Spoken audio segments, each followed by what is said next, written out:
Hamas and Israel have agreed on phase one of the peace deal that Trump administration has outlined.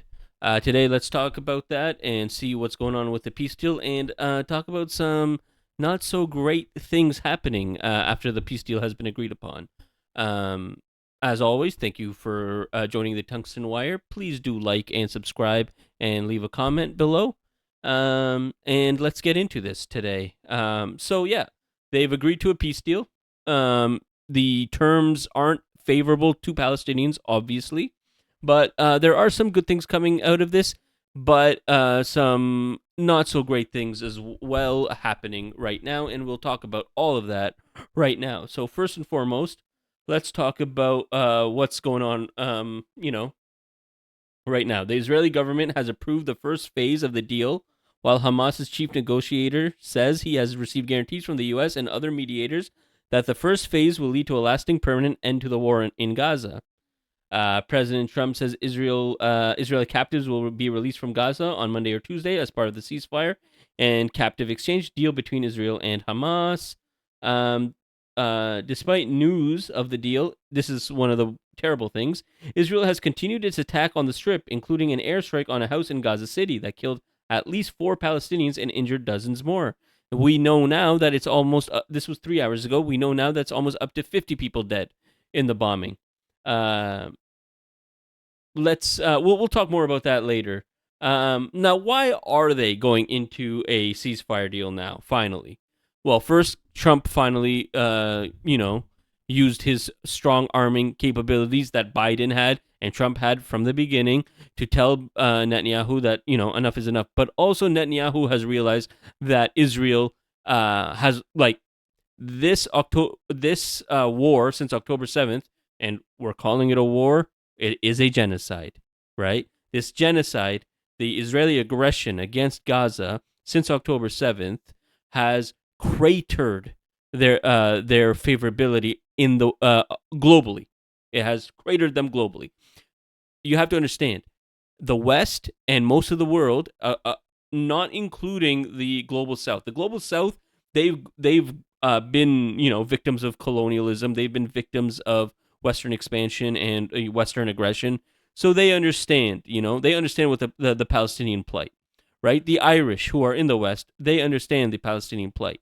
But the rest, they had a favorable outlook of Israel because, they saw it as an outpost of what they know and what they find familiar, which is Western civilization, right? And the other side were brown Muslims. And let's be fair, brown Muslims have been dehumanized. Not even brown Muslims, brown and people of color and non-Western people, so Venezuelans, Colombians, all of them have been dehumanized. Mexicans, even in America, have been dehumanized for so long that it's easy to just side with what is essentially the white European-looking nation. For example, I hear a Pew Research Center from 5 months ago. Most people across 24 surveyed countries have negative views of Israel and Netanyahu. International views of Israel and Prime Minister Benjamin Netanyahu are much more negative than positive, according to a Pew Research Center survey of 24 countries conducted this spring. Israelis, for their part, tend to say their country is not respected internationally. You committed genocide. You live streamed it, posted it on TikTok. What did you expect? You expected people to just see you guys killing babies every day and just being like, all right, I mean, it's okay. It's okay. 58% say Israel is not to or not at all respected around the world. Correct. While 39% think it is. Delusional. So here's Canada with 60% having a very unfavorable view of Israel. Even in the U.S., there's a 53. They're at 53. Netherlands, Spain, Sweden, and Greece are all in the 70s, between 72 and 78.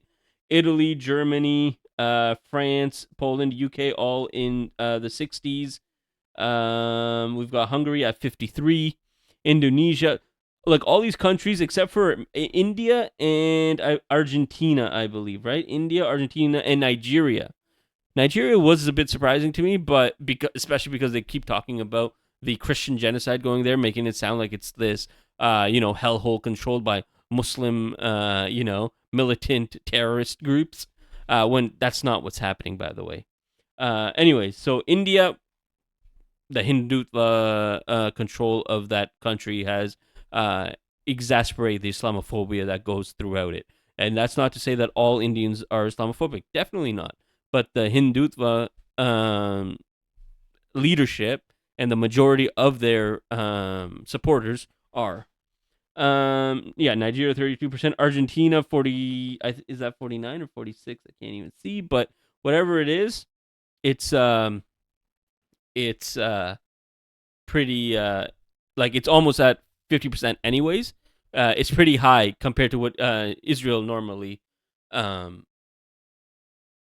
sees in terms of the global favorability, right? Like all of these countries, not all of them, like Indonesia has always been, Turkey, they've all had pretty negative views, but most of these countries have had neutral or positive views, especially all of these ones.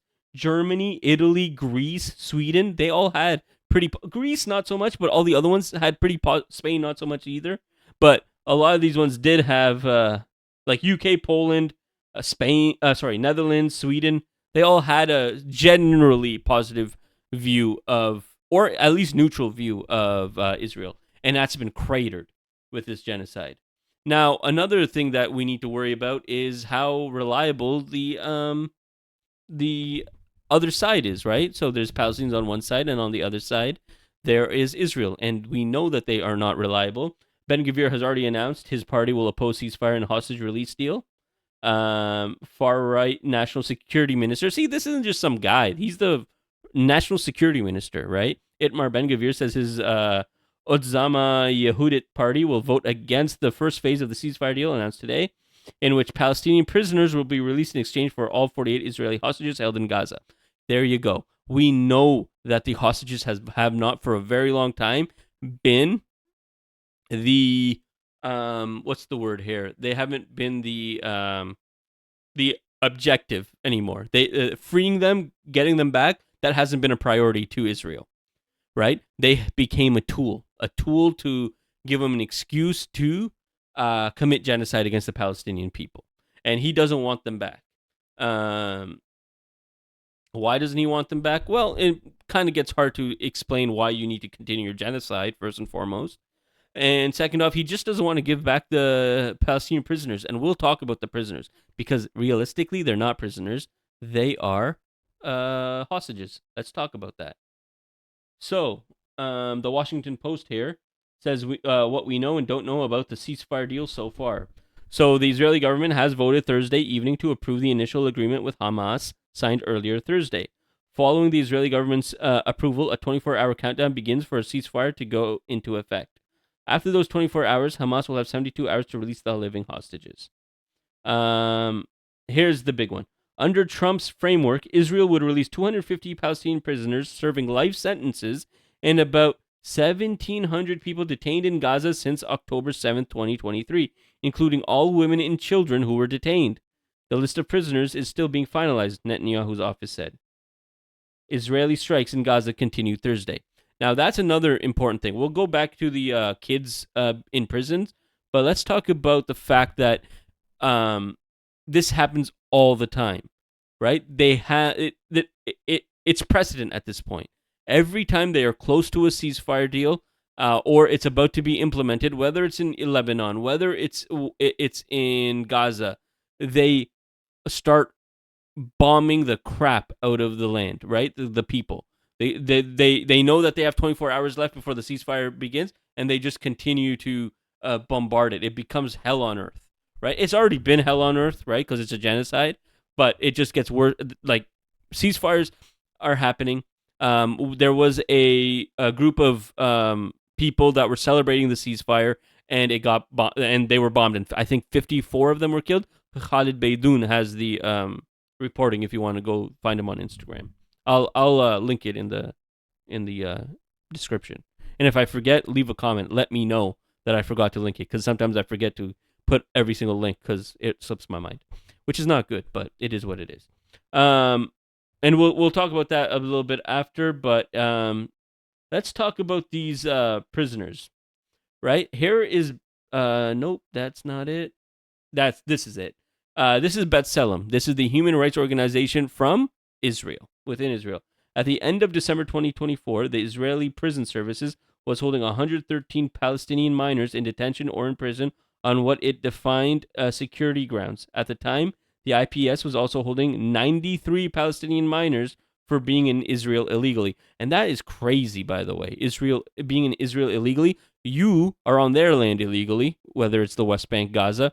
Um, and Israel was their ancestral homeland, and you've come out and occupied it. You have stolen their land. You have colonized it. It's crazy to me. That's like saying that Native Americans are being arrested in Canada and USA because they are in on the land illegally, which is crazy. At the end of 2020, the IPS adopted a new policy and stopped providing B'Tselem with the requested figures. Instead, it has since published some data on the IPS website every 3 months. The first year this occurred, July 2020 through September 2021, the figures published were partial and therefore are not included here. So they don't even explain how they don't even they're not even upfront about how many they have in custody. So we don't even know if those are all the children they have. I think the report is actually 360. There's been investigative reporting. It's 360 children in Gaza, or sorry, held in Israeli prisons. Children, the most child prisoners in any Western prison is in Israel. And they're being held without charge. They're being held without trial. So what is that, if not hostages? There are 360 hostages that are just children. We're not talking about the women. We're not talking about the men that have been abducted. We're not talking about the doctors that have been abducted. We are talking just about the children, 360. That outnumbers the amount of, in total, the amount of hostages that were taken into Gaza. And yet, nobody talks about them. Why? Nobody talks about them because they're brown. Let's be very clear here. Because they're brown. Their lives don't matter. They've been dehumanized their entire lives.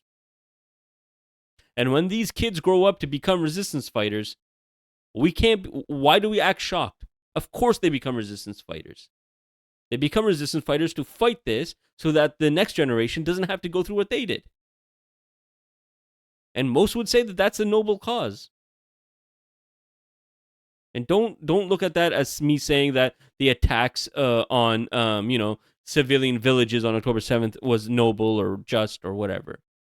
I will not give an opinion on that because I am not Palestinian. And as a non-Palestinian, I don't understand truly what they've gone through. Anyways, let's keep going here. This is from The Guardian, I believe. No, this is from PBS News. What we know about the deal to pause war in Gaza and what's next. First off, not war, like I already said. It is genocide. Genocide. A breakthrough deal pausing the war in Gaza, the genocide in Gaza, has been reached, but it will lead. But will it lead, as President Donald Trump proclaimed, to a strong, durable, and everlasting peace? No, and I'll tell you why. Because Israel is going to be the first to break the ceasefire. They always are. They always do. Within the first week of the ceasefire in Lebanon, they bombed Lebanon 100 different times. In the first week. I don't even need to give you reporting. You'll be able to find it yourself. But I know people in Lebanon. I know people from Lebanon. I know people in from Palestine as well, to be fair. But yeah. Once the cabinet of Israeli Prime Minister Benjamin Netanyahu and the country's parliament ratified the deal, expected on Thursday evening, a partial pullback of Israeli forces in Gaza will start, according to Arab officials and a Hamas officials, speaking on condition of anonymity because the text of the accord has not been released. Troop withdrawal. Hamas has long insisted it would not release its last hostages unless Israeli troops leave Gaza completely. And see, this is what I mean. They are making concessions, and Palestinians always have to, right? Even when with the Oslo Accords, they were told that they would not get a state unless they recognize Israel's right to exist, which nations don't have a right to exist. People do. Let's be very clear here. But at 3 different times, the Palestinian leaders had to, you know, announce that they recognize an Israeli state, the Israeli state, the legitimacy of it. Which, let's be fair, I don't believe Canada or America are have a legal right to be called legitimate. There's no way I'm going to say Israel does, but they gave that concession and they still don't have a Palestinian state. So tell me who the real bad actor is here. Hamas has long insisted it would not release the hostages unless Israeli troops leave Gaza completely. Now, after agreeing to free them first, Hamas says it is relying on solid guarantees from Trump that the full withdrawal will happen. But how long will it take? Weeks, months, years? It is unknown. This is a fatal mistake Hamas is making. I'm not saying that they shouldn't release the hostages. What I'm saying is they should not believe Trump. Because Trump always reneges on deals. Ask Mark Carney, ask the Canadians. He reneged on a deal that Trump himself made on Mexico and Canada, the USMCA. He made that deal and then was like, you know what? This is not a fair deal. I'm canceling. I'm putting tariffs on these countries. His own damn deal. Israel has spoken on keeping troops in a buffer zone within Gaza and in the Philadelphia corridor, a strip of land on Gaza's border with Egypt. If you want a buffer zone, which is fine, you want a buffer zone, it should be outside of Gaza. You can't be encroaching on more land, but that's what this whole thing was. It was a land grab. Israel is unlikely to relinquish those areas unless Hamas disarms, and the void left in running Gaza is filled by a body that Israel deems palatable. Hamas long refused to give up its weapons, saying it had a right to armed resistance. It does, until Israel's occupation of Palestinian territories end. Exactly. Completely true. For Israel, it's a key demand. Netanyahu has repeatedly said its campaign will not end until Hamas's military capabilities are dismantled, including the network of tunnels built around the territory. Look, they have an absolute right to armed resistance. They are an occupied people. They live under, military rule, essentially. They live in an open-air prison. They're oppressed. And as an oppressed and occupied people, they have the right to armed resistance.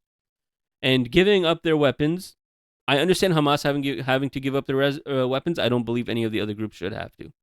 Because they have a right to their to armed resistance. But not only that, the global community needs to step in and put troops on the ground to ensure peace and to create an actual lasting solution. This isn't a solution because the occupation is still here, right? We need to end the occupation. And for that, I'm sorry, the only correct view is that of all my Palestinian brothers, and that is a one-state solution with equal rights for all, a true democracy, right? Secular, with the right of return and reparations. Future government, Israel has said it wants a Gaza purge of Hamas influence, but it also rejected giving any role to the West Bank-based Palestinian Authority, who are Israeli collaborators, by the way. So it's crazy that they don't want the people that are in their pocket running it, or any arrangements that could lead to the creation of a Palestinian state, and there you have it. The Palestinian Authority still wants a Palestinian state. They're going to want some puppets that are okay with being in an open-air prison. So I'm going to guess it's probably going to be the Popular Front, or whatever it's called, the Al-Shabaab-led gang. They are ISIS-affiliated, and they work within the IDF-controlled zones in Gaza. They're the ones, by the way. They're the Palestinian militants that are stealing the aid. It wasn't Hamas. It was ISIS-aligned gangs that were working with the IDF. And we know this now. Alrighty. And then from Democracy Now, Israel continues attacks on Gaza even as Palestinians celebrate news of ceasefire. Israel is continuing its attacks on Gaza, the Palestinian Health Ministry says. Israeli strikes over the past 24 hours have killed 10 people, including 2 aid seekers, while injuring nearly 50 others. Despite the continuing assault, Palestinians across Gaza erupted in celebrations overnight as news of a ceasefire deal spread by word of mouth due to an internet and communications blackout. Another thing to point out in this is I saw videos and it was a street full of paramedics celebrating. And you can't imagine, I can't imagine the horrors they've seen and had to deal with, and you know. And I was honestly, like, as the video was showing, I was honestly scared because there was no caption. I was honestly scared that it was going to show them getting bombed because that's what Israel does. They go after these people. They go after paramedics. They're trying to dismantle any type of infrastructure that makes living in Gaza tolerable. That the education system, be that the housing, the residential housings, be that the medical system, which the paramedics are a part of. And then this is just the AP live updates. Israel cabinet approves outline of hostage release deal. Netanyahu office says Israel's cabinet has approved the outline. We've already gone through this with other articles. So I do want to end it with two little I don't want to say poem, but these, right? So you take my water, burn my olive trees, destroy my house, take my job, steal my land, imprison my father, kill my mother, bomb my country, starve us all, humiliate us all. But I am to blame for my resistance. I mean, this is the plight of the Palestinian. This peace deal does nothing to get rid of their oppression, but it stops the bombing. So I am not going to denounce them for celebrating it, like I've seen others. Crazy to do that. Crazy. People suffering a genocide, and then you've got people going after them, like, hey, why are you celebrating? This isn't a good thing. We don't trust Israel, and blah, blah, blah. Let them, yeah, we don't trust Israel, but let them celebrate. They've gone through genocide. They've seen unspeakable horrors. Half of them have lost more family than they'll ever see again. You know what I mean? The war will end. The leaders will shake hands. The old woman will keep waiting for her martyred son. The girl will wait for her beloved husband, and those children will wait for their heroic father. I don't know who sold our homeland, but I saw who paid the price. Mahmoud Darwish, a Palestinian poet. And I mean, that's that, right? Hopefully the ceasefire holds up. I doubt it. I think Israel is going to start bombing and killing anyways. Whether Hamas responds is going to be a different story. But I am hoping that the hostage exchange will, give Israel less of a leash of what they of the atrocities that they can commit. Also, one final thought. We know that these hostage exchanges aren't actually legitimate, and I'll tell you why. Israel will get their hostages back. The ones that are still alive, thankfully, and those that have been killed due to whether it's starvation, thanks to the Israeli blockade, or Israel's bombardment, right? Getting buried under the rubble. But Israel, and they have precedent for this, they will just arrest all the people that they just released because they can. They in one of the first hostage deals, within with part of the hostage deal exchange was that Palestinians could not celebrate the release of their hostages. If they celebrated, they would be rearrested, and so many were rearrested. One was arrested while attending one of his family members' weddings. They waited until he was at a wedding, and then they came in and arrested him. This is the type of stuff they do during Ramadan. There's a doctor. His name's Dr. Mohammed Mustafa, or Mustafa Mohammed. I don't remember. He's an Australian doctor. He goes by Beast from the Middle East on Instagram. He talked about it on, I think it was Hassan Piker's or stream or Majority Report, one of them. He was talking about how during Ramadan, the bombing during the day would be very minimal, almost nothing. And then when the evening came, when the sun went down and it was time for everyone to gather and eat a meal after fasting, this is a time of celebration. This is a time of coming together as a family, a time of deep spiritual love and healing. And I can't explain it to you. That's when they would commence the bombing because they knew everyone would be together. Maximum damage.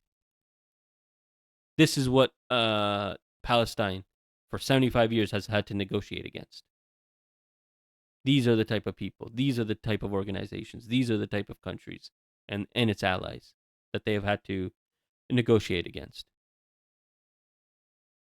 No wonder violent resistance is seen as a necessity. Anyways, I have rambled along long enough. I have made my thoughts clear. Thank you for joining. If you enjoyed this, please subscribe. If you liked the video, please like it. If you didn't, dislike it and let me know why in the comments. And if you want to, agree with me, disagree with me, if you want to call me names, go ahead. Do so in the comments. You're more than welcome. The best way to support us is through the tungstenwire.com. Again, that's the tungstenwire.com. It's our Substack. We are looking for writers, by the way. Freelance writers, leftist freelance writers, by the way, if you're right wing. Unfortunately, this Substack is not for you. So reach out to us at contact@thetungstenwire.com. And if you want to email us any questions, anything you want to email us, hate messages, contact@thetungstenwire.com.